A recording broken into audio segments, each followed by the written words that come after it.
Viancy, tinanghal na star of the night sa Kalingap Christmas Ball. Ngunit, bakit binabash? At yan po ang pag-uusapan natin ngayong araw. Pero bago ang lahat, mega love shoutout sa ating mga listeners, viewers, and subscribers saan mang sulok ng mundo. Kamusta po kayo mga kalingap, lalo na sa ating mga kababayang OFW? Shoutout po sa inyo. At syempre, kung bago ka pa lang sa aking munting YouTube channel, huwag ka nang mahiyang mag-subscribe, like, share, and comment. Huwag mo na rin kalimutang i-click ang notification bell nang sa ganon ay updated ka sa aking mga paparating na video. At syempre, patuloy po nating suportahan sina Kalingap Rab at ang ating ama ng Kalingap, ang nag-iisang founder, si Kuya Val Santos Matubang. Kung maaari po ay no skip ads nang sa ganon ay mas marami pa tayong malingap na nangangailangan.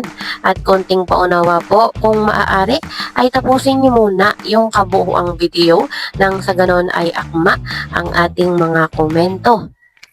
At yun na nga po mga kalingap, at naging successful naman yung Christmas ball kagabi at talagang enjoy na enjoy yung ating mga kalingap. Ang daming pakulo at sobrang dami ding paraffol, ano po. At kitang-kita naman natin na lahat ay nag-enjoy.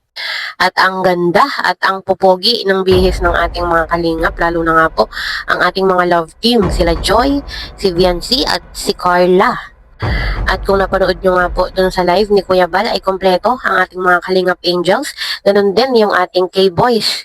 Talagang bonggang-bongga yung kanilang mga kasuotan at hindi rin nagpatalo yung ating mga K-Boys. Lalo na nga po itong si Kalingap Jomar, talagang nagterno pa po yung dalawang mag-agum. At talagang ang ganda-ganda po nilang tignan sa mata. Hindi lang po yun. Siyempre, sina Kalingap Rab, si Ma'am Jack, lahat po ay talagang nakabihis. Talagang parang mga artista na ang datingan. At yun na nga po mga kalingap, at Hakot Award ito pong si Viancy. Talagang ang dami niya pong award na natanggap, at isa na nga po doon yung pagiging star of the night. At naging kasama nga po niya si Carla sa pagpipilian kung sino yung tatanghaling star of the night. Pero ang napili pa rin po ng ating mga judges ay si Viancy ang maging star of the night nga po. At kitang-kita naman po natin na talagang all red ang kasuotan ni Viancy at talaga namang palong-palo at talagang laban na laban yung kanyang kasuotan doon. Bukod pa po doon ay talagang bumagay din sa kanya yung nilagay niya po doon sa kanyang buhok na kulay pulang mga ipit-ipit nga po, at syempre yung kanyang heels na kulay pula din, at lalo nga po siya doong tumangkad tignan. Hindi man naka-long dress, si Viancy ay talagang hatak na hatak po yung kanyang kasuotan sa tao. At talagang bumagay yung kasuotan ni Viancy, kaya po siya ang napiling star of the night. Pero sa kabila po nun ay binabash si Viancy. Bakit daw po siya ang napiling star of the night? At may mga nagsasabi pa na napili lang daw naman pong star of the night ito nga pong si Viancy ang napiling bigyan ng award dahil daw po ito ay hubadera. Pwede naman daw pong si Carla yung napiling bigyan ng award dahil daw po mas maganda naman daw yung kasuotan nito nga pong si Carla kaysa kay Viancy. Ano daw pong kinaganda ng kasuotan ni Viancy? Halos naguhubad na nga daw po ito. At kung napansin nga po natin ay medyo labas yung mga likod-likod at tiyan. Ito nga po nga si Viancy. Siguro yun pong nagpuna dun sa kasuotan ni Viancy ay medyo may edad na rin siguro, kaya ganun. Kumbaga parang medyo conservative. At yun nga po ay iba na ang panahon ngayon.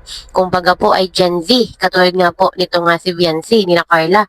Ang mga uso po ngayong damit ay halos, kung napapansin nga po natin sa mga kabataan ngayon ay talagang kita yung mga pusod, yung mga likod, mga maiksing palda. Kumbaga po ay malayong malayo na dun po sa dati pang panahon na kaysa nga po sa kasulukuyan ngayon.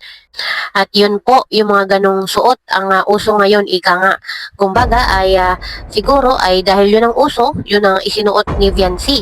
At maganda naman po, bagay naman sa kanya. Kumbaga po ay wala naman akong nakikitang masyadong kalaswaan doon sa kanyang kasuotan. At isa pa po ay wala naman tayong magagawa. Si Viancy yung pinili ng mga judges, kaya tanggapin na lang po natin. Ano po? Lahat naman po sa akin kagabi ay talagang magaganda lahat ang kanilang mga kasuotan. Lahat ay magaganda ang gayak, walang pangit. Kaya wag na po nating i-bash si Viancy. Huwag na po nating sabihan na hubadera.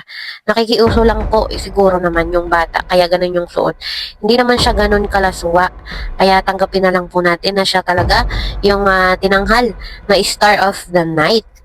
At saka bagay na bagay naman po sa kanya, lalo na nga po nung pinagrampa sila ay talagang pang model, no po, pang pageant yung datingan, at talagang ang tangkad ni Viancy, no po, talagang bagay na bagay sa kanya kahit anong suotin. Kaya siguro kahit anong klaseng damit pa yan na masikip, maluwag, sexy, ay talagang babagay po kay Viancy. Kaya iba talaga pag matangkad at kahit anong damit ay kayang dalhin, katulad nga po nito nga si Viancy. Bukod pa po doon ay talagang maganda yung mukha ni Viancy. Sakto talaga yung kanyang mukha sa kanyang tangkad. Talagang saktong-sakto, maganda. So yun po mga kalingap, hanggang dito na lang muna. See you in my next video. Bye!